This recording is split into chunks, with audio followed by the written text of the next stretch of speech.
Sedekah itu kata Rasul bisa menolak sab'ina baban, 70 pintu jemaah. Bukan hanya 70 jenis saja, tapi 70 pintu minasuk dari kejelekan-kejelekan.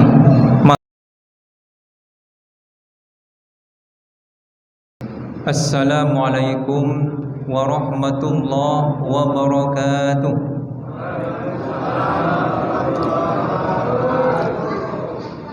Bismillah walhamdulillah wa ala millati rasulillah wa la hawla wa la quwwata illa billah.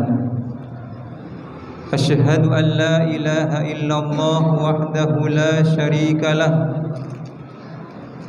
wa asyhadu anna sayyidana Muhammadan abduhu wa rasuluh.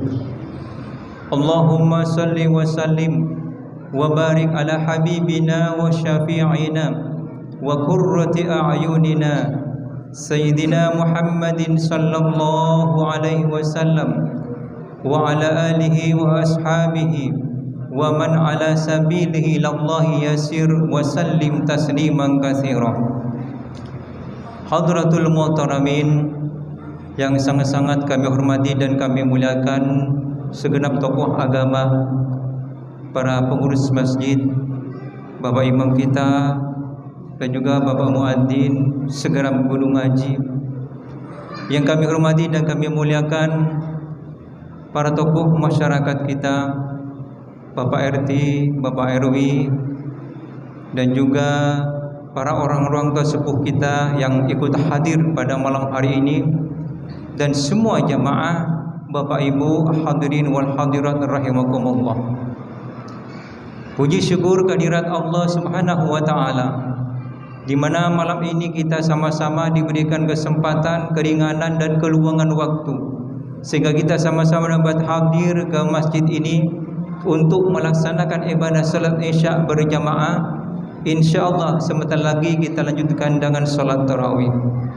Kemudian salawat dan salam semoga senantiasa tercurah limpahkan ke hariban junjungan kita baginda Rasulullah Muhammad sallallahu alaihi wasallam wa ala alihi wa sallim tasliman katsira. Untuk adik-adik kami, sebagaimana yang telah disebut tadi, sekedar takut lupa saja. Jadi judul malam hari ini adalah keutamaan infak dan sedekah. Sedekah adalah pemberian seseorang kepada orang lain semata-mata ikhlas karena Allah Subhanahu wa taala. Itulah yang dinamakan sedekah. Tapi kalau pemberian itu ada balasannya, itu namanya baik. Ini jual beli. Perbedaan antara infak dan sedekah, kalau infak ini murni dengan harta jemaah, jadi khusus harta.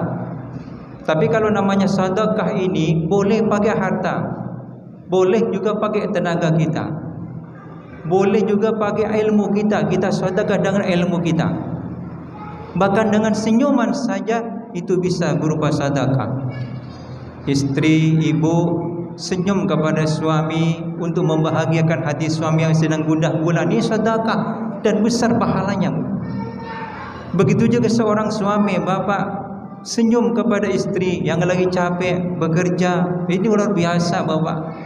Pekerjaan ibu-ibu itu bukan sepele, di rumah banyak sebenarnya. Sama dengan kita sebagai bapak, sebagai penanggung jawab keluarga, sama saja sebenarnya. Kita senyum kepada istri kita untuk membahagiakan hati mereka, itu sudah tergolong sedekah.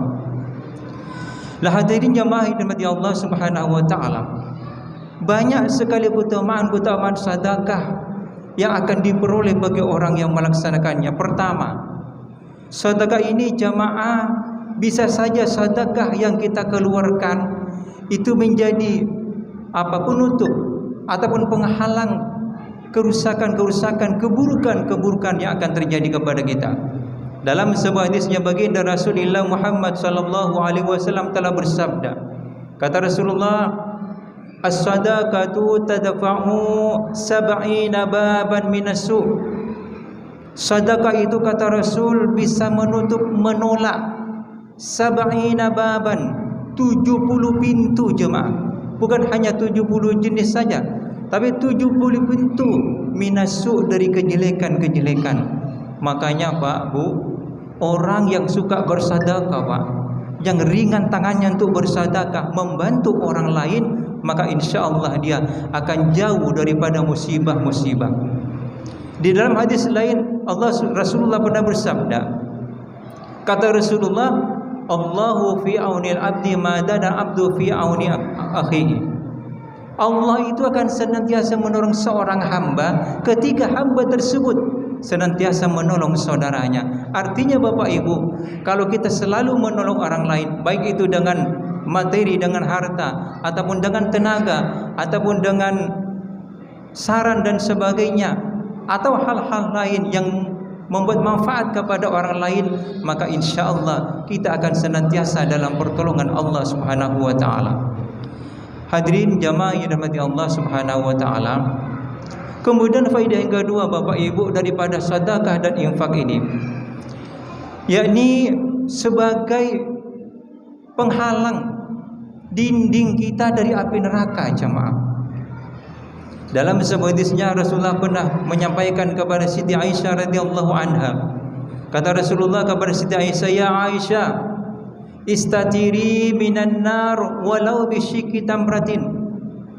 Wahai Aisyah, kata Rasulullah, buatlah kamu penutup, buatlah kamu dinding, buatlah kamu taming daripada neraka, walau bisyikki tamratin, kata Rasul, walaupun hanya dengan separuh biji kurma. Coba bayangkan jemaah, hanya separuh biji kurma saja bisa menjadi penghalang antara kita dengan neraka kalau itu disedekahkan, kalau itu digunakan di jalan-jalan Allah dengan ikhlas tadi. Catatan dengan ikhlas. Lah apalagi kalau secara akliyah Pak ya, kalau 1 kilo jemaah. Ini ada di tempat saya ini, alhamdulillah, ada jemaah ketika berbuka puasa dia itu selalu membawa kantong. Kalau dihitung-hitung itu ya sekitar setengah kilo lah kurmanya, dibawa ke surau, ditaruh di mangkok-mangkok, dihidangkan kepada jemaah. Karena saya itu sendiri selalu berbuka di surau. Saya pikir ingat kepada hadis ini, ya Allah, saudara saya ini tiap mau berbuka ini bawa kurma setengah kilo, berapa tambing dia dari neraka. Sebab kata Rasulullah, separuh dari biji kurma saja itu bisa saja menjadi penghalang antara dia dengan neraka. Hadirin jamaah yang dirahmati Allah Subhanahu wa Ta'ala.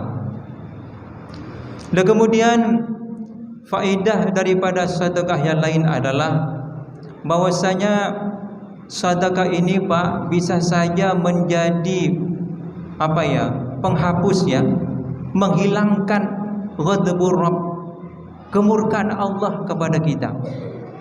Jadi orang ini jamaah, kenapa kok dimurka oleh Allah? Kenapa Allah kok marah kepadanya? Barangkali karena dia telah melanggar larangan Allah, dia telah berbuat dosa kepada Allah, durhaka kepada Allah. Nah, kalau kita sudah merasa berdurhaka kepada Allah dan bertobat kepada Allah, jangan hanya cukup dengan taubat, walaupun itu taubatnya taubatun nasuha, tapi ringi dengan sedekah. Agar apa? Agar kemurkaan Allah itu hilang darinya. Sebab kata Rasulullah SAW dalam sebuah hadis yang lain, kata Rasulullah, as-sadaqatu tudfi'u ghadbar Rabb. Sedekah ini bisa memadamkan ataupun menghilangkan, menghapus ghadbar Rabb, kemurkaan Allah. Dan juga wa tadfa'u maitatasu, juga menolak mati dalam keadaan su'ul khatimah. Masya Allah Bapak Ibu, yang paling diharap oleh kita umat Islam, terutama orang-orang yang betul mengharapkan ridha Allah, adalah mati dalam keadaan husnul khatimah jemaah. Kata Rasulullah dalam hadisnya, innamal a'malu bil khawatim, sesungguhnya amal-amal perbuatan itu tergantung pada akhirnya, kata Rasul. Kalau akhir kehidupan kita baik, maka selamatlah semua amal-amal ibadah kita. Sebaliknya jemaah, kalau akhir kehidupan kita tidak baik, maka sia-sialah semua amal-amal kebaikan kita. Oleh karenanya mari kita perbanyak amal-amal ibadah, terutama sedekah ini. Sebab sedekah ini kata Rasulullah merupakan amal yang bisa menolak maitatasu, mati dalam keadaan tidak baik. Hadirin Bapak Ibu jamaah yang dirahmati Allah Subhanahu wa taala, kiranya cukup sekian apa yang dapat kami sampaikan, waktunya pun sudah cukup. Ihdinas siratal mustaqim, wallahul muwaffiq ila aqwamit thoriq. Wassalamualaikum warahmatullahi wabarakatuh.